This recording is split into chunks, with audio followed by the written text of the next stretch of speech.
యెషయా గ్రంథము 56వ అధ్యాయము 7వ వచనం. యెషయా గ్రంథము 56వ అధ్యాయము 7వ వచనం. నా ప్రార్థనా మందిరంలో వారిని నా బలిపీఠము మీద వారు అర్పించు దహన బలులను నాకు అంగీకారం లగునుగాక. నా మందిరము సమస్త జనులకు ప్రార్థనా మందిరము అనబడును. హల్లెలూయా. ఈ మాట నాతో చెప్పండి. నా మందిరము సమస్త జనులకు ప్రార్థనా మందిరము అని అనబడును. దేవుడు ఈ వాక్యం ద్వారా మనతో మాట్లాడును గాక. ప్రేమగల పరిశుద్ధ తండ్రి, మీ ఘనమైన శ్రేష్టమైన నామమును బట్టి మీ పాద సన్నిధికి వచ్చి ఉన్నాం. అంగీకరించండి, పరిశుద్ధపరచండి. వినగల చెవి గ్రహించే మనసు, లోబడే హృదయం ప్రతి వారికి అనుగ్రహించమని ప్రార్థన చేస్తున్నాం. ఈ ప్రార్థన వ్యతిరేకంగా పోరాడుతున్న ప్రతి చీకటిని యేసు నామములో గద్దిస్తున్నాము.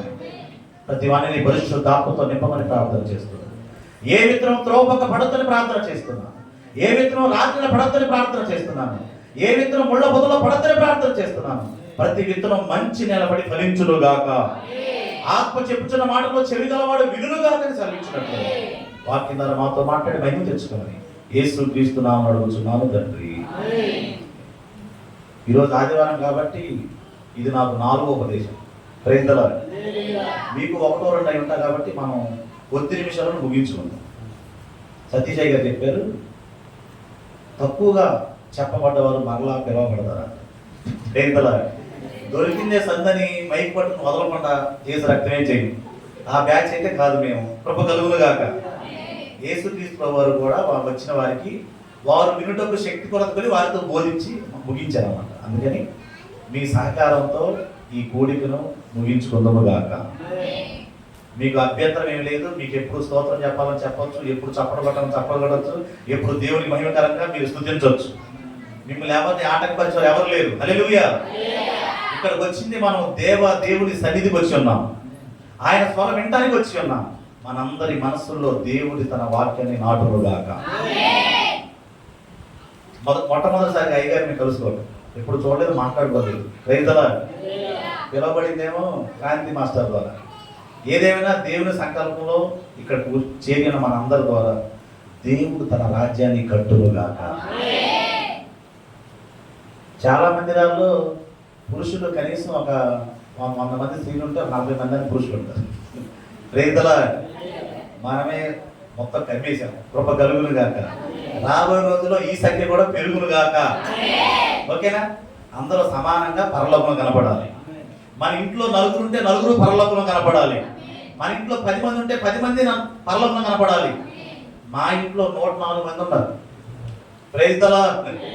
ఎందుకు అంతమంది అంటే మా తాతగారికి 12 మంది సంతానం, 12 మంది పిల్లలు, 41 మంది మనవాళ్ళు. దేవుడు మొట్టమొదటిగా నన్ను ఎన్నుకొని సేవ చేయించుకుంటున్నాడు. గట్టిగా చప్పట్లు కొట్టి దేవుని మహిమపరుస్తాం. Praise the Lord. కృప కలుగును గాక. దేవుని నామానికి మహిమ కలుగును గాక. అందుకని మందిర ప్రతిష్టారాధనలో ఇంతకాలం ఇంత సుదీర్ఘంగా ఎక్కడా జరగడం నేను చూడలేదు. అందును బట్టి సంతోషిస్తున్నాను. పాస్టర్ గారు కూడా వందనాలు చెప్తున్నాను. Praise the Lord. ఎవరైనా ఒక రోజు ముగించుకుంటారు, దాంతో ముగించుకుంటారు. మనం మాత్రం ఉపదేశంతో, ప్రార్థనతో, దూపంతో దాన్ని ముగిస్తున్నాం. చాలా మంచి విషయం. దీన్ని కొనసాగించండి. ఏ విశ్వాస అయినా మందిరానికి వచ్చాక, ప్రార్థనకు వచ్చాక నీతో మాట్లాడే స్వరము మీద నీ దృష్టి నిలపాలి. నిన్ను పరలోక రాజ్యంలో చేర్చాలని దేవుడు తన దాసులు ఏర్పాటు చేసుకొని మాట్లాడుతున్న మాటని శ్రద్ధగా వినాలి. హల్లెలూయా. నీవు శ్రద్ధగా వింటే కనుక ఈ మేలు నీ కలుగుతాయని దేవుడు చెప్పాడు. శ్రద్ధ కలిగిన వారి మీద దేవుడు తన కనుదృష్టి నిలుపుతాడు. అందుకని మందిర ప్రతిష్టారాధనలో ప్రార్థన చేస్తుండగా దేవుడు అనుగ్రహించిన ఉపదేశం పట్టుకుని మీద వచ్చాడు. ఏంటి మందిరం? మందిరం అనగానే దేవుని వాక్యం సెలవిస్తుంది ప్రార్థనా మందిరం. ఈనాడు మందిరాల్లో ప్రార్థనకి ప్రాధాన్యత ఉందా లేదా మనం ఆలోచన చేయాలి. యెషయా గ్రంథం 6వ అధ్యాయం 1వ వచనాల్లో పరలోక రాజ్యంలో కూడా ఒక ఆలయం ఉంది. ఆ ఆలయంలో దేవదేవుడు అత్యున్నత సింహాసనం మీద కూర్చున్నాడు. ఆయన ఆరాధింపబడుతున్నాడు, గణపరచబడుతున్నాడు. గడప కమ్ములు పునాలు అదిరిపోయే ఆరాధన జరుగుతుంది. ఆ మందిరం అంట ధూమము చేత నింపబడిందంట. Praise the lord. అన్ని మందిరాల్లో ప్రార్థన ఉండాలి, వాక్యం ఉండాలి, ఆరాధన ఉండాలి, కానీ అన్నిటికీ మించిన ప్రార్థన ఉండాలని దేవుని వాక్యం సెలవిస్తుంది. Praise the Lord. ఏ విశ్వాసి ప్రార్థన కన్నా సమయానికన్నా ముందుగా చేరి దేవుని స్తుతిస్తూ ఉంటాడు? ఏ మందిరంలో ప్రార్థన సమయానికన్నా పెందలాడి వచ్చి దేవుని సన్నిధికి వచ్చి దేవుని ధూపం వేస్తూ స్తుతిస్తూ అయ్యాను నాతో మాట్లాడాయని ఏ కుటుంబ సభ్యులు వచ్చి కూర్చుంటున్నారు? వారిని దేవుడు దృష్టించి చూస్తున్నాడు. కృప కలుగును గాక. కొంతమంది బయట చెప్పులు చూసి వస్తారు, అంటే ఒక 20 మంది వచ్చారు, 30 మంది వచ్చారు, వెళ్ళొచ్చని. కొంతమంది సగం పాటలయ్యాక వస్తారు, కొంతమంది అయ్యగారు మైక్ పట్టుకున్నప్పుడు వస్తారు. కానీ దేవుడు అంటాడు, నీవు స్తుతించిన తోడని నేను వచ్చి కూర్చుంటాను అంటున్నాను. Praise the Lord. అందుకని మన అటెండెన్స్ షీట్ కనుక దేవుడు అడిగితే ప్రార్థనా సమయం కన్నా ముందుగా వచ్చిన వారి లిస్టు 0. కృప కలుగును గాక. చాలా మంది బంధువుల దగ్గర ఫంక్షన్ జరుగుతూ ఉంటాయి. ఆ టెంటోడు వేయక ముందు ఏం వెళ్ళి కూర్చుంటది, ఆ టెంటోడు వచ్చి మళ్ళీ కళ్ళ మీదకి అక్కడే కూర్చుంటది తల్లి. ఎందుకు? ఆ ఇంట్లో మెప్పించడానికి. ఏ రోజన్నా అట్లా దేవుని మెప్పించడానికి, దేవుని దగ్గర మార్పులు కొట్టడానికి ఇప్పుడు మందిలో కూర్చున్నా ఉండగా ఏసు రక్తం ఏం చేయి కూర్చో. ఒకవేళ దేవుని ఆత్మతో నింపబడి సేవకుడు ఒక అర్ధగంట పసంలో ఎక్కువ చెప్పాడా, మన ముఖాల్లో కవలికలో సీరియస్నెస్ వచ్చేస్తుంది. ఇక ఆపు అని చెప్పకుండానే చాలా తెలివిగా కళ్ళతోనే సైకిల్ చేసే విశ్వాసం తయారైన కాలంలో ఉన్నాం. Praise the Lord. దేవుడు అట్టి వారికి మారు మనసు కలుగు చేయను గాక. మందిరం అనగా నీకేం గుర్తు రావాలి? ప్రార్థన అనండి. నా మందిరం సమస్త జనులకు ప్రార్థనా మందిరం. ఈ ప్రార్థనా మందిరంలో ఎక్కువగా ప్రార్థనలు జరుగును గాక. జరుగును గాక అంటే పక్కన చేతన చూడకూడదు, మనం వచ్చిన మనందరం చేయాలి. హల్లెలూయా. నీకు నువ్వుగా ప్రార్థన చేయాలి, నీకు నువ్వుగా భక్తి కనపరచాలి, నీకు నువ్వుగా దేవుని సన్నిధిలో కనబడాలి. అట్టి కృపతో దేవుడు మనల్ని నింపును గాక. ప్రారంభంలో మనం చూస్తే కనుక మోషేని ద్వారా ఇశ్రాయేలుని ఐగుప్తు నుంచి బయటకు తీసుకొచ్చినప్పుడు దేవుడు వారికి ఆజ్ఞనిచ్చాడు. ఏమిచ్చాడు? ఆజ్ఞనిచ్చి తర్వాత తన న్యాయ విధులను కనుపరిచి అప్పుడు మందిరాన్ని ఇచ్చాడు. గుర్తుపెట్టుకోవాలి. రాగానే మందిరం కట్ల దేవుడు ఐగుప్తు నుండి ఇశ్రాయేలు బయటకు వచ్చినప్పుడు 20వ అధ్యాయం నిర్గమకాండంలో వారికి ఆజ్ఞనిచ్చి తర్వాత న్యాయ విధులు ఇచ్చి ఆ తర్వాత మందిరాన్ని కట్టమని, మందిర ప్రత్యక్ష గుడాలను కట్టమని దేవుడు తన ప్రజల ద్వారా మనందరికి ఇచ్చాడు. Praise the Lord. అంటే ముందు నీకు మందిరం కన్నా కావాల్సింది దేవుని ఆజ్ఞలు, దేవుడి న్యాయ విధులు, దేవుడు చెప్పిన మాటలు వాటి చొప్పున చేస్తూ నువ్వు మందిరానికి రావాలని, అది క్రమమని దేవాది దేవుడు మోషే కాలంలో రాయించాడు. Praise the Lord. వచ్చిన నీవు ప్రసంగి 5 అంటాడు, నీవు దేవుని మందిరము పొరుగునప్పుడు ప్రవర్తన జాగ్రత్తగా చూసుకో. ఎవరితో చెప్పించుకోవద్దు, నీవు పాస్టర్ గారితో చెప్పించుకోవద్దు. నీవుగా సిద్ధపరచబడి దేవుని మందిరం అని, ఆలయం అని, దేవుని సన్నిధిని, దేవుని సన్నిధిలో భయభక్తులు కలిగి కూర్చుంటే కనుక యెషయా గ్రంథంలో అంటాడు, దేవుడు ఎవడు దీనుడై నలిగిన హృదయం గలవాడై నా మాట విని వణుకుచుండునో వాడిని నేను దృష్టిస్తానంటున్నాడు. Praise the lord. వినయం గలవారి యొద్దను, దీన మనసు గలవారి యొద్దను నివసిస్తానంటున్నాడు దేవుడు. ఈ మందిరం సమస్త జనులకు ప్రార్థన మందిరం అన్న. ఏ మందిరంలో అయినా సరే, ఎక్కడ ఏ మందిరంలో ఎక్కువగా ప్రార్థనలు జరుగుతాయో, ఏ మందిరంలో ఎక్కువ సమయం ప్రార్థనకి సమయం కేటాయిస్తారో ఆ మందిరంలో దేవుడికి అధిక ప్రాధాన్యత దక్కుతుంది. Praise the Lord. మన మందిరంలో, మన ప్రాంగణంలో, మన దేవుని సన్నిధిలో దేవునికి ప్రాధాన్యత లేకుండా, దేవునికి ఇష్టమైన పనులు చేయకుండా, దేవునికి ఇష్టంగా జీవించకుండా, దేవుడు చెప్పిన ఆజ్ఞలు పాటించకుండా నువ్వు మందిరానికి వచ్చి కూర్చొని దేవుని మెప్పించే స్థితిలో ఉన్నామని అనుకోవడం భ్రమ. అందుకే మీరు జాగ్రత్తగా అబ్జర్వ్ చేయాలి. ముందు ఆజ్ఞలు ఇచ్చాడు, తర్వాత న్యాయ విధులు ఇచ్చాడు. నువ్వు దేవుడితో ఎట్లుండాలి, మనుషులతో ఎట్లుండాలి, కుటుంబంతో ఎట్లుండాలి అని నువ్వు తెలుసుకున్న తర్వాతే మందిరంలో నీ ప్రవర్తన కలిగి ఉండాలి. అందుకే నిర్గమాకాండము 23వ అధ్యాయము 19వ అధ్యాయం, నిర్గమాకాండము 23వ అధ్యాయం 19వ వచనంలో ఈ మాట ఉంది. నీ భూమి ప్రథమ ఫలములో మొదటి వాటిని మందిరమునకు దేవలను. Praise the Lord. మందిరంలో ఆహారం ఉన్నట్లుగా నీ యొక్క ప్రథమ ఫలం అంటే మందిరాన్ని తీసుకొని రావాలి. ఇది నేను చెప్పానా, పాస్టర్ గారు చెప్పారా? అది గట్టి చెప్పాలన్నమాట. దేవుడు చెప్పిన మాట చొప్పున ఎవరైతే చేస్తారో, ఈయన మాటలు విని వాటి చొప్పున చేయి ప్రతివాడు బండగా తన ఇల్లు కట్టుకున్న బుద్ధిమంతుడి పోలి ఉంటాడు. వాన వచ్చిన వరదలు వచ్చను కానీ ఆ ఇల్లు పడిపోలేదు.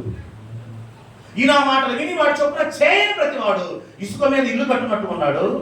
వాన వచ్చిన వరద వచ్చిన అది కొట్టుకుపోయిందని వాక్యం చెప్తుంది. Praise the Lord. ఏ మందిరంలోనైనా, సార్వత్రిక సంఘంలో, సమాజంలో, కుటుంబంలో ఎక్కడైనా సరే దేవుని మాట చొప్పున చేయబడే బండ మీద ఇల్లు కట్టబడిన వాడిలో ఉంటాడు. దేవుడు చెప్పిన మాటలు విని వాడు చొప్పున చేయకుండా నీవు సంవత్సరానికి 360 రోజులు మందిరానికి వచ్చిన ఉపయోగం లేదని వాక్యం సెలవిస్తుంది. దేవుడు చెప్పిన మాట చొప్పున మనం చేయుదుము గాక. Praise the Lord. అదే ఆదికాండము 28వ అధ్యాయం 22వ వచనం. ఆదికాండము 28వ అధ్యాయము 22వ వచనం. చదువునా. స్తంభముగా నేను నిలిపిన ఈ రాయి దేవుని మందిరమగును, మరియు నీవు నాకు ఇచ్చు యావత్తులో 10వ వంతు నిత్యంగా నీకు చెల్లించినదని మొక్కుకొనెను. Praise the Lord. మందిరం అనగానే యాకోబు ద్వారా దేవుడు ఇచ్చిన మందిరంలో భయపడి ఇది దేవుని మందిరం చెప్తాడు అంటాడు. ఆ వెంటనే మాట ఏంటి తెలుసా? నీవు నాకు ఇచ్చు యావత్తులో 10వ వంతు నీకు ఇస్తాను. గట్టిగా చప్పట్లు కొట్టి దేవుని మైపడతాను. Praise the lord. నీకు మందిరం అనగానే ప్రార్థన మందిరం గుర్తు రావాలి. నీకు మందిరం అనగానే నీకు ఇచ్చు యావత్తులో 10వ భాగం అంతా తీసుకొచ్చి మందిరంలో ఇవ్వాలి. అది దేవుడు ఇచ్చిన ఆజ్ఞ. దేవుని యొద్దకు వచ్చి ఆయన ఉన్నాడని నమ్మి పొలము దయచేస్తాడని నమ్మవలని గారు వాక్యం చెప్తుంది.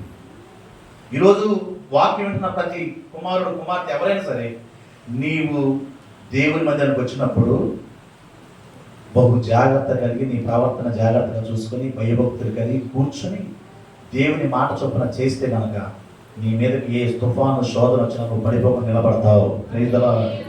అందుకే దావీదు అంటాడు, నేను దేవుని మందిరంలో పచ్చని ఒలీవ చెట్టులా ఉండాలనుకున్నాను. ఎందుకు అనుకున్నాడు?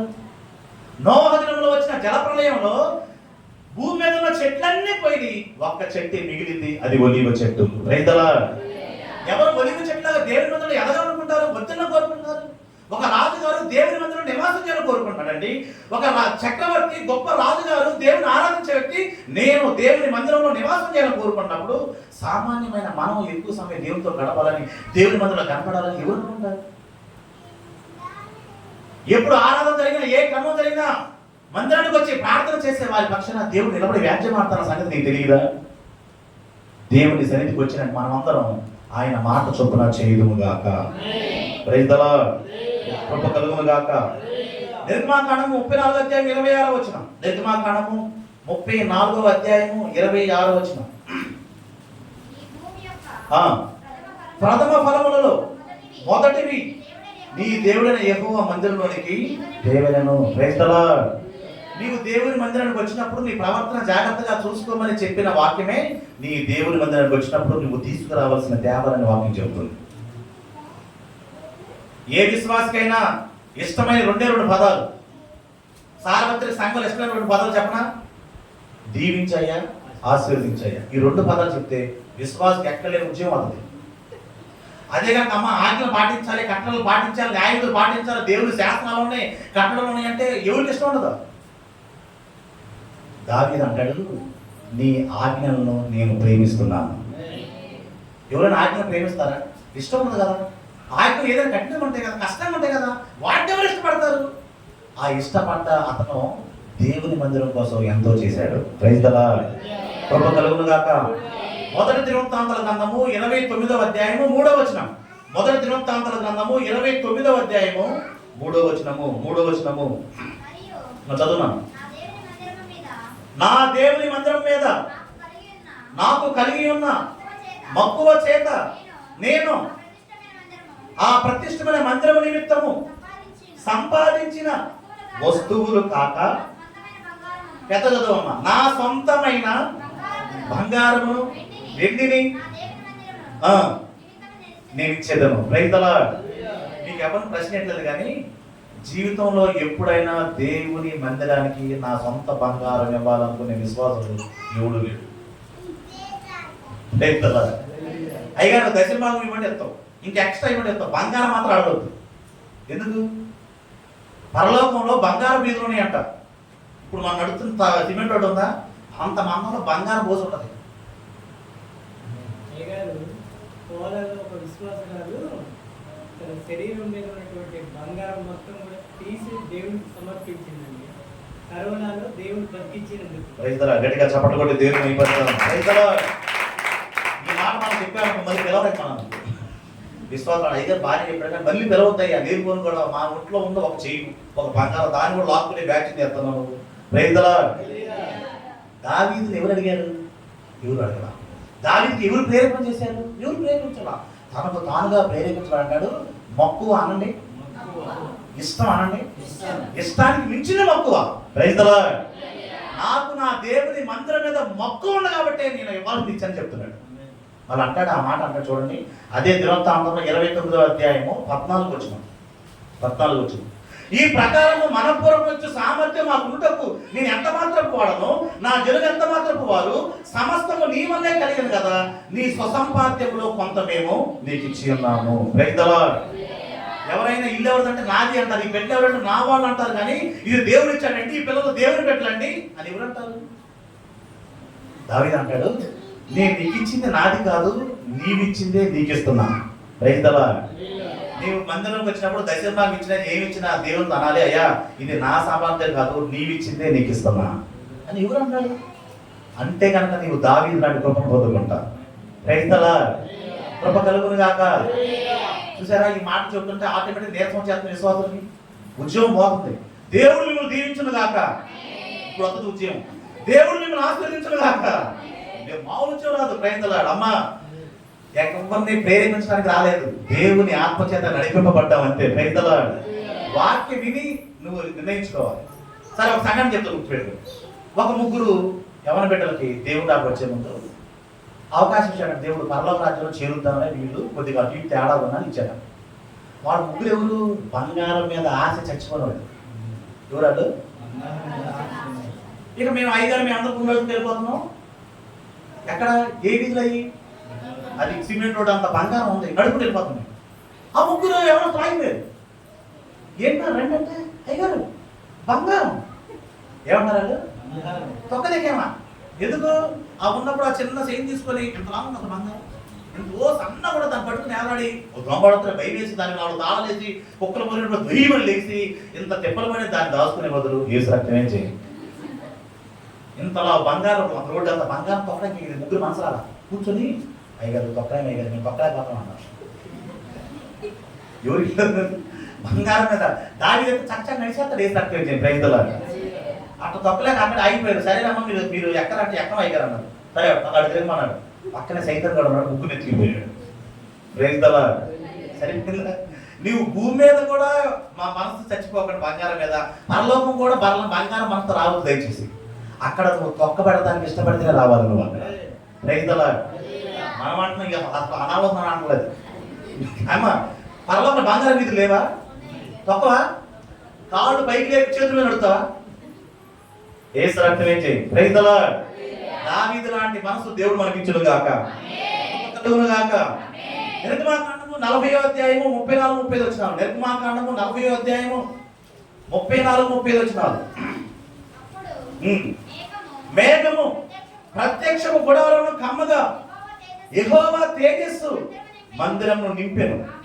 ఆ మేఘము నిలుచుట చేత మందిరము యెహోవా తేజస్సుతో నిండెను గనుక మోషే ప్రత్యక్ష గుడారం నుండి వెళ్ళలేకుండా పోయాడు.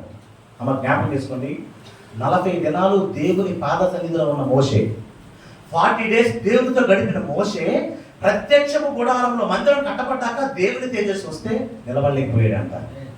అంటే దేవునికి మందిరం అంటే ఎంత ఇష్టమో నీకు అర్థం అవ్వాలి. Praise the Lord. మామూలుగా దేవునితో గడిపాడు, 40 రోజులు గడిపాడు కదా. అప్పుడు ఏ పవర్ అనిపించలేదా? మోషే ముఖమే ప్రకాశించింది. దేవునితో గడిపొచ్చిన మోషే ముఖంలో చూడలేక అనేకులు కళ్ళు మూసుకున్నారు. కానీ ఆ మోషే కట్టిన మందిరంలో, మోషే ద్వారా కట్టబడిన మందిరంలో దేవుడు దిగి వస్తే మోషే నిలబడలేకపోయాడంట. మీకు అర్థమవుతుందా? మందిరంలో దేవుడు తన తేజస్సు దిగి వచ్చును గాక. అందుకే రావాలి మందిరాన్ని. అందుకే నా ప్రవర్తన జాగ్రత్తగా చూసుకోవాలి. మోషే అంత మహాను గొప్ప ప్రవక్తే నిలబడలేకపోతే మనమంతా. దేవుడు తన తేజస్సుతో మన మందిరంలో దిగి వచ్చును గాక. అట్టి కృపతో దేవుడు మనల్ని నింపును గాక. Praise the Lord. నిర్గమాకాండము 40వ అధ్యాయము 38వ వచనం. 40వ అధ్యాయం 38వ వచనం. ఇశ్రాయేలందరి కన్నుల ఎదుట పగటి వేళ యెహోవా మేఘము మందిరం మీద ఉండెను, రాత్రి వేళ అగ్ని దాని మీద ఉండెను, వారి సమస్త ప్రయాణంలో ఈ లోపలనే జరిగాను. రైతుల పగలంటే ఉంటాం అయ్యారు, రాత్రి అంటే కష్టం, అంతేనా? ఒకప్పుడు ఆన్లైన్ పాదం జరిగాయి, ఇప్పుడు ఎగిరిపోయింది, సగం ఆఫ్ నైట్, కరోనా పుణ్యం అంట. రైతుల నీ వాక్యం చెప్తుంది, పగలు మేఘస్తంభంగా ఉంటుందంట, రాత్రి అగ్ని స్తంభం కూడా ఉంటాడు. కనీసం ఒక విశ్వాసి కుటుంబం నెలకొకసారి అయినా మందిరంలో బస చేసే ఏర్పాటు చేసుకుని ప్రార్థన చేసుకోవాలి. ఎందుకు? దేవుడు తన తేజస్సులో దిగి వచ్చే మందిరం అని. రైతుల దేవుడు ఒక ప్రశ్న ఇస్తే మీ మనల్ని, అమ్మా నువ్వు ఇంతకాలం మందిరానికి వస్తున్నావు, నీ మందిరంలో అందరి కోసం ప్రార్థన చేసే మనసు నీకుందా? నీ నోట నీ సహోదరుల పేర్లు ఉన్నాయా? కనీసం నీతో పాటు కూర్చున్న నీ సహోదరుల గురించి ప్రార్థన చేసే మనస్తత్వం నీకుందా అని దేవుడు మనం ప్రశ్నిస్తే ఏం చెప్తాను? ఎస్సాను. హల్లెలూయా. మందిరంలో దేవుని తేజస్సు దిగొస్తే మోషే నిలబడలేకపోయాడు. దేవుడికి మందిరం అంటే ఎంత ఇష్టం మీకు అర్థమవుతుందా? Praise the Lord. దేవుని పవర్, దేవుని శక్తుల తోడుపాటు అంటే ఏముండవు, కానీ మందిరం అంటే అనేకులు కూడి ప్రార్థన చేయడం దేవునికి ఇష్టం. మనమందరం కూడి దేవుని గణపరచడం దేవునికి ఇష్టం. అందుకే తేజస్సుతో దిగి వస్తున్నాడు ఆయన. హల్లెలూయా. మన మందిరాలు కూడా రాత్రి ప్రార్థన జరిగే ఏర్పాటు మనం చేసుకోవాలి. అయ్యగారు మీరు పిలిచింది మమ్మల్ని వాకింగ్ చెప్పి వెళ్ళమనే కానీ మాకు హోంవర్క్ ఇవ్వమని కాదు. మీరు లేనిపోని ఆచార్య చదువుతున్నారు, నువ్వు వెళ్ళిపోయాక మా అయ్యగారు మమ్మల్ని పట్టుకుని అమ్మ అయ్యగారు చెప్పాక రాత్రి ప్రార్థన చేయండి అంటే మేమేడ తెచ్చేది? చేసి రక్తం ఏం చేయి. రైతుల ఏదో కట్ట చెప్పుకుని వెళ్ళాలి కానీ రాత్రి ఉండమంటే, మరి రాత్రి మేకని ఎవరు చూస్తారు? రాత్రి ప్రార్థన చేసేవాడు చూస్తాడు. గట్టిగా చప్పట్లు కొట్టి రైతుల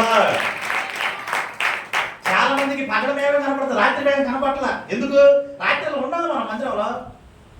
మందిరంలో చాలా జాగ్రత్త కూర్చోవాలి, పద్ధతిగా కూర్చోవాలి. మామూలు ఈ తిప్పలు మనం ఎక్కడ పెడతాం? సరే మీ అందరూ ఒక ప్రశ్న, ఇప్పుడంటే దైవ ముందు కూర్చుంటున్నాం, ఎక్కడ కూర్చుంటున్నాం, నీకు ఇష్టం లేకుండా ముగ్గు తీసినా మూడు తీసినా ఎక్కడ భయత్నం చూసి చూడట్టుగా. రైతు రేపు పర్లోకి వెళ్ళాక దేవుడి ముందు కూర్చోవాలి, ఎక్కడ కూర్చుంటారు?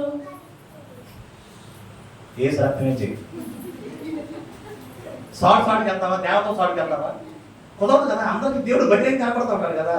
అందుకే ఇక్కడ దేవుడి ముందు కూర్చున్నట్టుగా కూర్చోవడం అభ్యాసం చేయి. Praise the lord.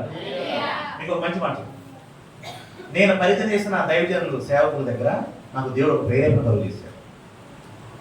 నేను ఏ దైవజనుల దగ్గర పరిచయం చేస్తున్నానో, సహకారంగా ఉన్నానో, ఆ దైవజనుల స్థానంలో యేసుక్రీస్తు ప్రభు వారు ఉంటే నేను ఎంత గౌరవిస్తానో అంత గౌరవం ఆ దైవజనుడికి ఇవ్వమని దేవుడు నా హృదయం ఆలోచన పెట్టాడు.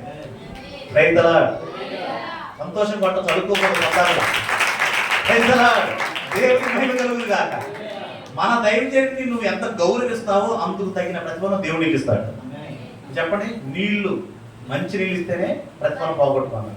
కాఫీ ఇస్తే ప్రతిఫలం పెరిగిద్దా తగ్గిద్దా? బిర్యానీ పెడితే మంచిగా చూసుకుంటే, ఇంకా బాగా చూసుకుంటే మరి చూసుకుంటారా?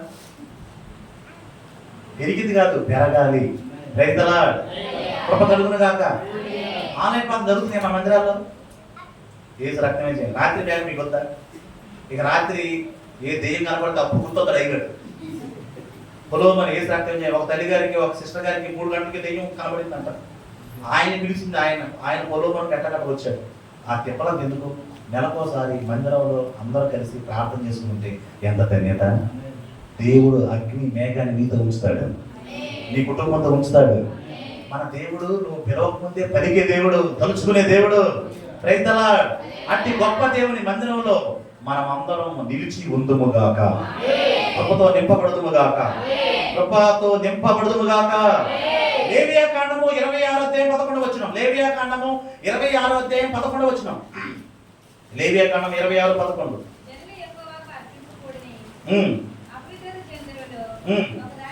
అమ్మ కథ చదువుతున్నాను. లేవి కాండము 26:11.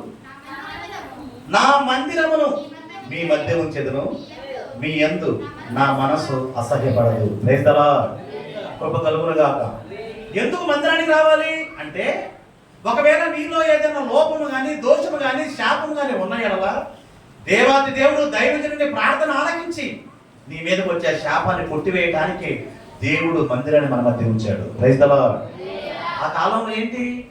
దేవుని కోపం వస్తే ఉగ్రత దిగి వస్తే ఆన్ ది స్పాట్ చనిపోయాడు.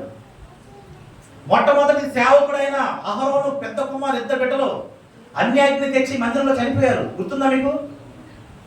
అయ్యో పాస్టర్ గారి పిల్లలే అని ఉండదు దేవుడి దగ్గర. హల్లెలూయా. గుర్తుపెట్టారు. అందుకని సేవకులని మా పిల్లలు మేము గట్టిగా బుద్ధి చెప్పుకుంటున్నాం.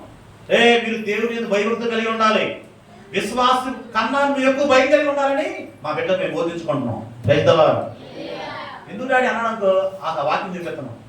హల్లెలూయా.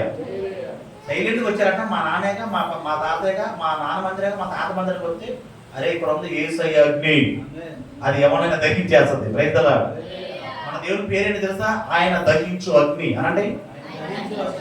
ఎవరు ఫ్రెండ్షిప్ చేస్తారు ఆయనతో? సరే, సాధువు జంతువు ఫ్రెండ్షిప్ చేస్తుంది. సాధు మనుషులతో సాధువు గలవారు ఫ్రెండ్షిప్ చేస్తారు, సహవాసం చేస్తారు. అగ్నితో మంటతో ఎవరు సహవాసం చేస్తారు చెప్తారా? మీలో ఒక ప్రశ్న. ఫైర్తో మంటతో ఎవరు ఫ్రెండ్షిప్ చేస్తారు, ఎవరు సహవాసం చేస్తారు? ఎవరో తెలుసా? ఆ సహవాసం చేసేవాడు కూడా అగ్ని అయి ఉంటాడు. రైతులా అగ్నికి అగ్ని ఫ్రెండ్షిప్ చేస్తే ఇంకెవరో చేయలేదు, ఏదైనా కాలిపోతాయి. నా మాట అగ్ని వంటిది కాదా అని దేవుడు ఇరిమియా గ్రంథంలో మాట్లాడాడు. రైతులా ఎవరో దేవుని మాటలు తమలో ఉంచుకుంటారు, ఆ మాట అగ్నిగా మండుతుండగా దహించు అగ్ని దేవుడితో సహవాసం చేస్తాం మనం. రైతులా దహించు అగ్ని అంటే ఏంటి? మనలో ప్రతి అవిధేయత అతిక్రమం అనే దోషములన్నీ కాల్చివేస్తుంది. దేవునికి ఇష్టం లేని మనస్తత్వాన్ని తీసివేస్తుంది. అందుకు కాల్చబట్టకు నువ్వు ఒప్పుకోవాలి, ఇష్టపడాలి. ఇష్టపడట్లేదు ఎవరు? పగలు మేఘస్తంభం, రాత్రి అగ్నిస్తంభం. ఏ మందిరంలో అగ్నిస్తంభాన్ని చూడని విశ్వాసులే ఉన్నారు. రాబో రోజులు మీరు చూచుదురుగాక. అంటే అర్థం ఏంటి? రాత్రి బస చేయాలి ఇక్కడ. ఒక రోజు అనుకుని నెలలో 2 నెలలు అయ్యారు ఈరోజు మేము అందరూ కుటుంబం దగ్గర పడుకుంటామని బుర్రలు పెట్టండి కాదు. దయచేసి కనీసం 2 గంటలు 3 గంటలు ప్రార్థన చేసుకొని హల్లెలూయా. లేదు ఒక సెలవు దినమునో మ్యాక్సిమం 2 దాకా 3 దాకా 5 గంటలన్నా 4 మూలలో కూర్చొని ప్రార్థన చేసి దోపు వేసే విశ్వాసం ఎక్కడున్నారని యెహోవా కన్నులు ఎదురు చూస్తున్నాయి. మనం యేసు రక్షణ రైతుల. ఇక ఒకవేళ కనుక మేము కనుక రాత్రి పాత్ర పెట్టేవారనుకోండి, ప్రతిసారి డబ్బు కొడతాం. మేము 5 నిమిషాల డబ్బు కొట్టడమే, లేకపోతే టీ పోతా ఉండాలి, మంచులు ఎత్తా ఉండాలి, అమ్మాయి పిలుస్తూ ఉండాలి. ఈ తిప్పలేదు ఎందుకని హాఫ్ నైట్ ప్రార్థన పెట్టారు. రైతుల మీరు మాత్రం రాత్రి అగ్ని మేఘ స్తంభాన్ని చూడాలి. ఎవరు చూస్తారో చూడండి, సాక్ష్యం చెప్పండి అయ్యగారికి దేవుడు నాకు కనపడ్డాడని. కనపడాలంటే నువ్వు రాత్రి బస చేసే వ్యక్తిగా దేవుడు నిన్ను చేయును గాక, కృప కలుగును గాక. సంఖ్యాకాండం రండి. సంఖ్యాకాండము 4వ అధ్యాయం 16వ వచనం. సంఖ్యాకాండము 4:16.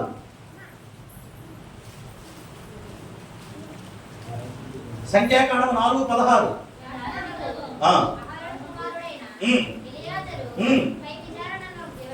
పై విచారణకు వచ్చునని. సరే విచారణ అనండి. అది మందిరములో జరుగుతున్న క్రమాల మీద, ఉన్న వస్తువుల మీద, పరికరాల మీద విచారణ జరగాలని వాక్యం చదివిస్తుంది. ఎవరు వాళ్ళు వచ్చుకొచ్చి మందిరంలో ఇంట్లో ఫంక్షన్కి నువ్వు కుర్చీ పట్టుకుపోయి, నువ్వు చీపులు పట్టుకుపోయి, నువ్వు చాపలు పట్టుకుపోయి ఏసు రక్తమే చేయి. అలా చేయి మాకు ఎవరు. హల్లెలూయా. మందిరం మీద విచారణ జరగాలి. హల్లెలూయా. అదే సంఖ్యాకాండము 3వ అధ్యాయము 5, 6, 7 వచ్చినారు. సంఖ్యాకాండం 3వ అధ్యాయము 5, 6, 7 వచ్చినారు. సెలవిచ్చాను. వారు ఉండునట్లుగా నిలవబెట్టుము. ప్రత్యక్ష గుడారం ఎదుట మందిరపు సేవ చేయవలెను.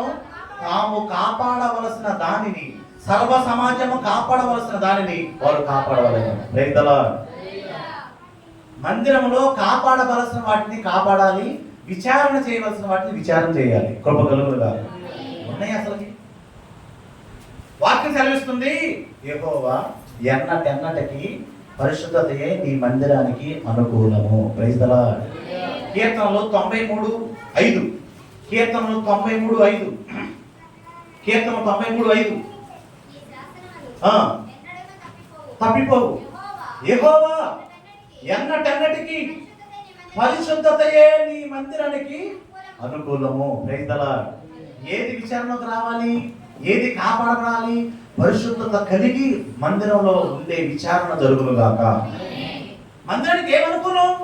పరిశుద్ధతే. అందుకే శుద్ధీకరణ ప్రార్థన జరుగుతాయి మందిరాలు. అందుకే ఆదివారం కూడడానికి ముందు శనివారం శుద్ధీకరణ ప్రార్థన చేస్తారు. కొన్ని మందిరాలు శుద్ధీకరణ ప్రార్థనతో పాటు ఉపవాస ప్రార్థన కూడా చేస్తారు. ఎందుకంటే మనం కలుసుకుని పోయేది సర్వశక్తివంతుడు దేవుని సన్నిధిలో. ఆయన ప్రత్యక్ష గుడారంలో వచ్చినట్లుగా తేజస్సులో దిగి వస్తే తట్టుకునే శక్తి మనకు కావాలి. మందిరాన్ని ఎవరు సీరియస్ గా తీసుకుంటారు, మందిరంలో ఎవరు ప్రవర్తించి అజాగ్రత్తగా ఉంటారో వాడు చస్తాడు. జాగ్రత్త. మందిరాన్ని సీరియస్ గా తీసుకుని దేవుని మాట మీద లక్ష్యం ఉంచి నువ్వు దేవుని మందిరంలో ఉంటే గనక నీ పక్షాన దేవుడు ఒక నిర్ణయం తీసుకుంటాడు. హల్లెలూయా. గుర్తుపెట్టుకోండి, మనం గొప్ప గొప్ప వారి ముందు పరిచయం చేసి గొప్ప వారి మెప్పు కోసం ఎంత పరిచయం చేసినా సరే నీకు ప్రతిఫలం వస్తూ రాదు. కానీ దేవుని మందిరంలో చేసే పరిచర్యకి ఖచ్చితంగా ప్రతిఫలం వస్తుంది. గట్టిగా చప్పట్లు కొట్టి దేవుని మహిమపరుద్దాం. దేవుని మహిమ కాక. అందుకని మందిరం కోసం కావాల్సిన వస్తువులను స్థిరపరిచి వద్దు అనగా ఇచ్చేసాడు. పాట పాడుతారు విశ్వాసం వచ్చి లేటుగా వచ్చింది, ఆఖరికి వచ్చింది, ఆ పాట సమయం దక్కలేదు. ఏం చేయాలి తల్లి? ఇంకొక వారం ముందు రావాలనుకోవాలి. పాస్టర్ గారు ఆ సమయాన్ని ఆపి మరి నాకు ఆ పాట ఇవ్వలేదని అదికి విశ్వాసం ఉండదు. హల్లెలూయా.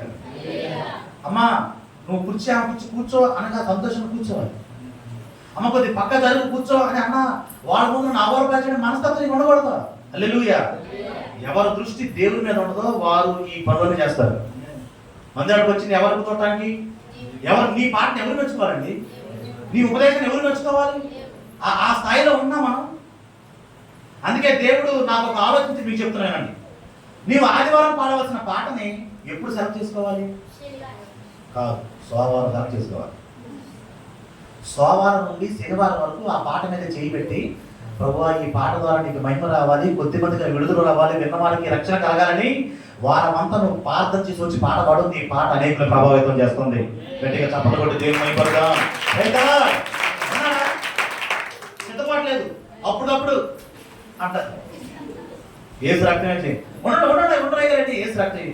ఈ సిద్ధపడలేదు మాటలు ఎవరు బలపడుతున్నారా? ఉన్నారు అట్లాగా ఉన్నారు విశ్వాసం. సరే, ఆదివారం ఉపదేశానికి ఎప్పుడు సిద్ధపడాలి? వాళ్ళు మళ్ళీ చెప్పండి. ఏ నో ప్రాబ్లం, తప్పలేదు. ఆదివారం ఉపదేశానికి నువ్వు ఎప్పుడు సిద్ధపడాలి? సేమ్ డైలాగ్ శనివారం కదా? కాదు, నేను చెప్తా మళ్ళీ సోమవారం సిద్ధపడాలి. ఏ దగ్గర లేని చెప్పలు చెబుతున్నాం మాకు. మేము శుభ్రంగా పాట పాడుతున్నాం కాదు నాన్న, నీ పాట అనేక ప్రభావితం చేయాలి. మీకు ఒక సంఘటన చెప్తాను. మోటమరి తెలుసా? మోటమరి గ్రామంలో 60 సంవత్సరాల బామ్మగారు పాట పాడుతుంది. ఒక పాట పాడుతుంది. ఏ పాట? ఓ మానవుడా ఎక్కడికి నీ ప్రయాణము, ఎందాక నీ ప్రయాణము అని పాట పాడుతుంది. ఆ పాట పాడుతుంది అంతే. ఆ దారిలో ఒక పాఠశాల వెళ్తున్నాడు. ఆ పాట అతను పట్టుకుంది. ఆ లోపలికి వచ్చి వాక్యం విని రక్షించబడి బాప్తిసం పొందుకొని పరలోకానికి అర్హత సంపాదించాడు. ఈ పాట ద్వారా రక్షణ పొందుకునే కృప ఈ మందిరంలో ఉంది. నువ్వు వేసే దోపున్నారా? చెడిపోయిన కుటుంబాలు, తప్పిపోయిన కుటుంబాలు, చెదిరిపోయిన కుటుంబాలు, హృదయాలు బాగుపరచబడే ధన్యత దేవుడు మందిరానికి సిద్ధపరిచాడండి. అందుకే మందిరానికి సంతోషంగా రావాలి. కృప కలుగును గాక. కొంతమంది వస్తారు, ఎట్లా తెలుసా? ఆడ చూసి నత్త సిగ్గుపడింది. ఎవరు? నత్త చూసే ఎప్పుడైనా నిదానంగా మందిరానికి ఈ బ్యాచ్ ప్రార్థన అవ్వగానే చెప్పులాగా వెళ్ళిపోతారు. నువ్వు ఎక్కడ నివసించాలి? దావీదు అంటాడు, నేను చిరకాలం యెహోవా మందిరంలో. ఏ కాలం? అయ్యా మా ఇల్లు కప్పు దొరుకుతుంది, వర్షాకాలం నేను ఉంటానని విశ్వాసున్నారు. కానీ ఒకవేళ మా మందిరంలో ఏసీ పెట్టాను అనుకోండి, అయ్యారు మా ఇంట్లో 57 ఉందయ్యా, మేము ఎండాకాలం మొత్తం చర్చిలో ఉంటామని విశ్వాసం ఉన్నా. కానీ చిరకాలం యెహోవా మందిరంలో నివసించడం ఎవరు కోరుకుంటారు? దావీదు. అనండి, అట్టి కృప దేవుడు మనకి ఇచ్చును గాక. రైతులా చెప్పండి, మందిరంలో నువ్వు చేస్తున్న పరిచర్య కానీ ప్రార్థన కానీ దేవుడు ఒక గిఫ్ట్ ఇస్తాడు, సిద్ధపరిచాడు. దావీదు కూడా గిఫ్ట్ ఇచ్చాడు. ఏంటి తెలుసా? చూడండి, కీర్తనలో 89వ కీర్తన 35, 35, 36, 37 వచ్చినారు. 35, 36, 37 వచ్చినారు. అతని సంతానం శాశ్వతంగా ఉండనియు, అతని సింహాసనం సూర్యునికాలం నా సన్నిధి ఉండనియు, చంద్రునికాలం నిలుచుననియు, మెంట నుండి సాక్షి అనుభవంగా ఉన్నట్లు అది స్థిరపరచబడనియు, నా పరిశుద్ధులతో నేను ప్రమాణం చేసేది, దావీదుతో నేను అబద్ధమాడను. గట్టిగా చప్పట్లు కొట్టి దేవుని మహిమపడదాం. ఎవరికి మందిరం మీద మొక్కు ఉంటుందో, ఎవరు మందిరం కోసం కష్టపడతారో, ఎవరు మందిరంలో దేవుడు చెప్పినట్టుగా నివసిస్తారో, చేస్తారో, ఆజ్ఞలు పాటిస్తారో వారి సంతానం సూర్యుడు అంతకాలం ఉంటది. మందిరంలో చేయబడి చిన్న ప్రతి పరిచయకి నీకు దేవుడు ప్రతిఫలం సిద్ధపరిచి ఉంచాడు. నీవే మందిరాన్ని సీరియస్గా తీసుకోవట్లేదు. నా వాక్య ముగింపులోకి వచ్చేసాను. బిడ్డల జ్ఞాపకం తీసుకోండి. అన్న అననే హన్న ఇద్దరు ఒకటేనా? ఏమో కొత్త నిబంధన ఉంది, పాత నిబంధన ఉంది. పాత నిబంధన తల్లి ఎవరు? అన్న. ఎవరు? మొదటి. ఆ తల్లికి వివాహం జరిగితే ఇంకొక స్త్రీకి సంతానం లేదు కానీ ఏం కలదంటే లోపం ఏమది. ఎవరు నిందించుకోవాలా, ఎవరిని ఇబ్బంది పెట్టలే, ఎవరు బాధపడలే. కానీ మందిరానికి వచ్చినప్పుడల్లా కన్నీటి ప్రార్థన చేస్తూ గోదాడుతూ పాస్టర్ గారికి కూడా ఇసుకొచ్చే ప్రార్థన చేసి ఒక చక్కటి కుమారుని పొందుకుంది. అవునా? ఆ పొందుకున్న కుమారుడు ఏం చేసేది తెలుసా? ఆ దేశానికి మొత్తం రక్షణ కలిగిసే ప్రార్థన చేసేవాడు మన వారిపోయాడు. గట్టిగా చప్పట్లు కొట్టి దేవుని మహిమపరచడం. మందిరంలో ప్రార్థన చేసి పొందుకోవడం అంత దళితో తెలుసా? నేను అందుకే ఏ ప్రాంతానికి వెళ్ళి ఒక మాట చెప్తున్నా, ఒకవేళ వివాహమై నీకు సంతానం ఆలస్యం అయితే నీవు అన్నలాగా ప్రార్థన చేసి సమూయేలు పొందుకుందువు గాక. మందిరంలో చేసి చేసి ప్రార్థన చేసి దేశాన్ని రక్షించేసి ఒకరికి అందండి చాలు. ఒకడు ఎందుకు 10 మంది తల్లిదండ్రులు చూసుకోలేనాడు, బాధ్యత లేని బిడ్డలో ఒక్కడు చాలు. Praise the Lord. ఇప్పుడు కొత్త నిబంధన రండి. హన్న అనండి. ఎవరు? హన్న. ఆమెకి భర్త చనిపోయి పెళ్లి వివాహమైన 7 సంవత్సరాలు భర్త చనిపోయాడట. 84 సంవత్సరాలు విధవరాలు ఉందంట. నాకు తెలిసి భూమి మీద ఆమె సీనియర్ అనుకుంటా. Praise the Lord. ఆ తల్లి తరచూ మందిరం విడిచిపెట్టగా ప్రార్థన చేస్తూ చేస్తూ చేస్తూ విధవరాలుగా వచ్చిన తల్లి ప్రవక్తగా మార్చబడింది. గట్టిగా చప్పట్లు కొట్టి దేవుని మహిమపరచడం. మందిరం అంటే చిన్నగా మందిరంలో పరిచయం చేసావు, నువ్వు చిన్నచూపుతున్నావు ఏంటి? మందిరంలో ఓటు అంటే నువ్వు చిన్నచూపుతున్నావు. తల్లి మందిరంలో చేయబడు ప్రార్థనకి దేవుడు గొప్ప బహుమతి ఇస్తాడు. అన్న విధవరాలుగా వచ్చింది, ప్రవక్తగా మార్చబడింది. ఇది నీ స్థానాన్ని మార్చే మందిరం. ఇది ప్రైజ్ ది లార్డ్. ఈ మందిరం ఇష్టపడాలి. దావీదులాగా ఇష్టానికి మించి మక్కువతో ఉండాలి. అట్టి కృప దేవుడు మనకి ఇచ్చును గాక. పిల్లారా, ఈ రోజు నుంచి మందిరం మీద నీకు ఎంత ఆసక్తిని దేవుడు చూస్తాడు. పగలు మేఘ స్తంభమే కాదు, రాత్రి అగ్ని స్తంభాన్ని కూడా నువ్వు చూడాలి. ప్రార్థన చేసుకోండి. చెప్పినాను కాదు, మీరు దేవుడు ప్రేరణ కలిగిస్తే అయ్యగారితో డిస్కస్ అయ్యా, మేము ఒక నెలకు ఒకసారి మందిరంలో గడుపుతాం, ప్రార్థన చేసి పడుకుంటాం, సెలవుల్లో కుటుంబంతో కలిసి మందిరం వచ్చి ఉంటామని తీర్మానం చేసుకుంటే కనుక నీకు రాత్రి అగ్ని స్తంభం కూడా కనబడింది. అట్టి కృప దేవుడు మనకి ఇచ్చును గాక. మనం ఇప్పుడుగా చదువుకున్న మందిరం అంతట్లో బిడ్డలని జ్ఞాపకం చేసుకోండి. దేవుని మందిరములో పరిశుద్ధతే అనుకూలము. అందుకే శుద్ధీకరణ చేసుకుని రావాలి. వచ్చే కూడా శుద్ధీకరణ ప్రార్థన చదవాలి. అయ్యా నాతో మాట్లాడు గుర్తుపెట్టిన బిడ్డారా, దేవుడు చెప్పాడు ఆకాశము భూమి గతించిపోయిన నా మాటలు గతించమన్నాడు యేసయ్య. ఎందుకు? ఆ గతించిన మాటలు నీలో ఉంటే కనుక నీవు పరలోకం కనపడాలని. Praise the lord. ఇక్కడికి వచ్చిన అందరికీ పరలోకం వెళ్ళాలని ఉందా, లేకపోతే వేరే చోట కూడా వెళ్ళాలని ఉందా? మరి అక్కడికి ఎవరు వెళ్తారండి? అందరూ పరలోకం పోతే ఆ ఫీల్ అవడా? కృప కలుగును గాక, దేవుని మహిమ కలుగును గాక. చెప్పండి, ఎక్కడికి వెళ్దాం? చెప్పండి. పర్లేదు. పరలోకంలో నీ బెర్త్ కన్ఫర్మ్ అవ్వాలి. ఒకవేళ ట్రైన్ రిజర్వేషన్ క్యాన్సిల్ అవ్వచ్చు, రెడ్ బస్సు అభి బస్సులో పోవచ్చు, బస్సే పోవచ్చు, కానీ పరలోకంలో నీ బెర్త్ కన్ఫర్మ్ అయింది. ఎట్లు అడగండి, ఎట్లు అట్లు. చూడండి, ఫిలిప్పీయులకు రాసిన పత్రిక, ముగింపుకి వచ్చేసాం. ఫిలిప్పీయులకు రాసిన పత్రిక 4వ అధ్యాయం 2-3 వచనాలు. ఫిలిప్పీయులకు రాసిన పత్రిక 4వ అధ్యాయం. ప్రభువునందు ఏక మనసు గలవారే ఇండుడని యువతియను సుండుకేను బతిమాలుకొనుచున్నాను. అవును, నిజమైన సహకారి ఏ స్త్రీలు? పరిచయం చేసిన స్త్రీలు క్లేమంతుతోనూ నా ఇతర సహకారులతోనూ సువార్త పనిలో నాతో కూడా ప్రయాసపడేవారు కనుక వారికి సహాయం చేయమని నిన్ను వేడుకొనుచున్నాను. ఆ సహకారుల పేర్లు జీవ గ్రంథమందు రాయబడి ఉన్నాయి. గట్టిగా చప్పట్లు కొట్టి దేవుని మహిమపరుద్దాం. Praise the Lord. మందిరంలో సేవలో ఎవరు సహకారంగా ఉంటారో వారి పేరు జీవగ్రంథంలో కన్ఫర్మ్ పెడతారు. ఎవరి పేరైతే జీవగ్రంథంలో ఉంటుందో వాడు ఆత్మకి వెళ్తాడంట. ఎవరి పేరు జీవగ్రంథంలో ఉంటుందో వాడు పరలోకంలో కనపడతాడు. ఇప్పుడు చెప్పండి, మందిరంలోకి వచ్చి వాడి చొప్పున చేయకపోతే నువ్వు ఇసుక మీద ఇల్లు కట్టబడతావు. మందిరానికి వచ్చి పరిచయంలో సహకారం ఉండకపోతే కనుక నీ పరిస్థితి ఏం చెప్పలేం. కానీ నువ్వు కనుక సహకారం ఉంటే నీ పేరు నా పేరు పరలోక జీవగ్రంథంలో ఉంటుంది. Praise the Lord. చెప్పండి, మందిరానికి వచ్చి నువ్వు ఏం చేయాలి? అది సహకారంగా ఉండాలంటే. అయ్యగారు ఎప్పుడు ఆడగా పనులు చెప్తున్నా మాకు చెప్పడానికి నేనేం చేయాలి? నువ్వు ముందురా పరిచయం మనసు నీకు ఉండాలి. కృప కలుగును గాక. మందిరానికి ఎవరు ముందు వస్తున్నారో అటెండెన్స్ పరలోకానికి పడుతుంది. నువ్వు వెళ్ళగానే నీకు గిఫ్ట్లే ఉండవు. ఎవరు ముందు మందిరానికి వస్తారో వారికి దేవుడు స్వాగతం పలుకుతాడు. ఏసు రక్తమే చేయం. పర్లేదు తగ్గడం ఇప్పుడు మేము కూడా వెళ్తాంగా, చెప్పలేము, అది కూడా చెప్పలేము. గీడి అయితే బుద్ధి గల కనికలు, బుద్ధి లేని కనికలు ఏసు రక్తమే చేయం. నువ్వు ఎట్లయిపోతావు? 5 మొదటి 5 2 5 ఏ 5? మొదటి 5 ఎలా 2 5 కలుగురు కాక రైతలా ఇప్పుడు ఏ 5లో ఉంటావు చెప్పండి? ఏ 5లో ఉంటావు? మొదటి 5 2 5 చెప్పండి అమ్మా. పర్లేదు తప్పని ఏమవుతుంది, నేనేమనుకుంటా చెప్పండి. 2 5 అంటే 2 5 కాదు, మొదటి 5 సిద్ధపడి రైతలా. మొదటి 5 2 5 కాదు, మనకు కావాల్సింది బుద్ధి గల కన్నిక లాంటి మనసు, నూనె సిద్ధం చేసుకునే మనసు. పరలోక రాజ్యం నాకు మిస్ అవ్వకూడదనే తత్వం నీలో ఉండిపోవాలి. నా పేరు జీవనంలో ఉండాలంటే తీరు చెప్పాడు దేవుడు. మనమాలు ఎవరు? ఆ స్త్రీలు సహకారుల పేర్లు జీవనంలో రాయమని చెప్పాడు దేవుడు. హల్లెలూయా. యేసుక్రీస్తు ప్రభువును అనేక మంది స్త్రీలు తమ ఆస్తితో ఆయన ఉపచారం చేశారంట. దేంతో? అది కూడా చూపించి ముగించేస్తారు. చూడండి, లూకాసు వార్త 11వ అధ్యాయం. లూకాసు వార్త 8వ అధ్యాయము 2 3 వచ్చినారు. లూకాసు వార్త 8వ అధ్యాయం 2 3 వచ్చినారు. 12 మంది శిష్యులను అపవిత్రాత్మల వ్యాధులు పోగొట్టుకున్న కొందరు స్త్రీలను, అనగా 7 దైవులు వదిలిపోయిన మగ్దలేన కూడా మరియు హేరోదు యొక్క గృహ నిర్వహణ కూర్చే భార్యతో యోహన్నయు సూసన్నయు ఆయనతో కూడా ఉండిరి. ఇప్పుడు మీరు చదవండి. వీరును ఇతరులు అనేకులు దేంతో తమకు కలిగిన ఆశతో వారికి ఉపచారం చేసిరి. వారు అంటే ఎవరు? ఉపచారానికి కింద ఉంది ఆయనకు. ప్రైదలా ఏసైకి ఉపచారం చేశాడ. మరి మీరు అనొచ్చు, ఇప్పుడు ఏసై లేడుగా అంటే కనుక సంఘము ఆయన శరీరం. ప్రైదలా.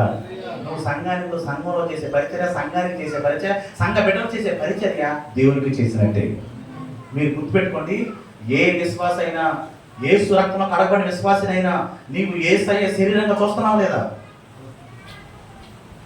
చదువును బట్టి, జ్ఞానాన్ని బట్టి, కలిగిన ఆస్తిని బట్టి మందిరంలో విలువ ఇవ్వకూడదు ఎవరికి. దేవుడు అందుకే యాకోబుతో చెప్పాడు, ప్రత్యక్షమైన వస్త్రం కట్టుకోవచ్చిన వాడిని కుర్చీ మీద కూర్చోబెట్టమని, సరిగా బట్టలు కింద కూర్చోమని చెప్తే నువ్వు లోపల వేదనని చెప్తున్నాడు. విశ్వాసులు నీవు గౌరవించకపోతే పక్కన వచ్చి గౌరవిస్తాడా? వేరే మందిరంలో మనం గౌరవిస్తారా? వాళ్ళు కూడా చెప్పరు. రైతులా నీ మందిరంలో నీ పక్కన కూర్చో, నీ సహోదరుడు నువ్వు గౌరవించాలి. నీవు ఆమె కోసం ప్రార్థన చేయాలి. అట్టి కృప దేవుడు మనకి ఇచ్చిన కాక. ఇంతకీ వాక్యం అర్థమైందా? విన్నారా? నేను చెప్పినా గుర్తుందా? చెప్పండి అమ్మా, గుర్తుందా? అయితే చెప్పాలి. రైతుల పర్లేదు, దేవుడు ఆత్మదేవుడు తగిన సమయంలో నీకు గుర్తు చేయను గాక. ఆ వాక్య ప్రకారం జీవించే కృప దేవుడు నీకు ఇచ్చును గాక. ఎక్కడ కూర్చున్న కుటుంబాలన్నీ పరలోకంలో కనబడును గాక. దేవుడి మాటలో దీవించును గాక. సమయం దగ్గర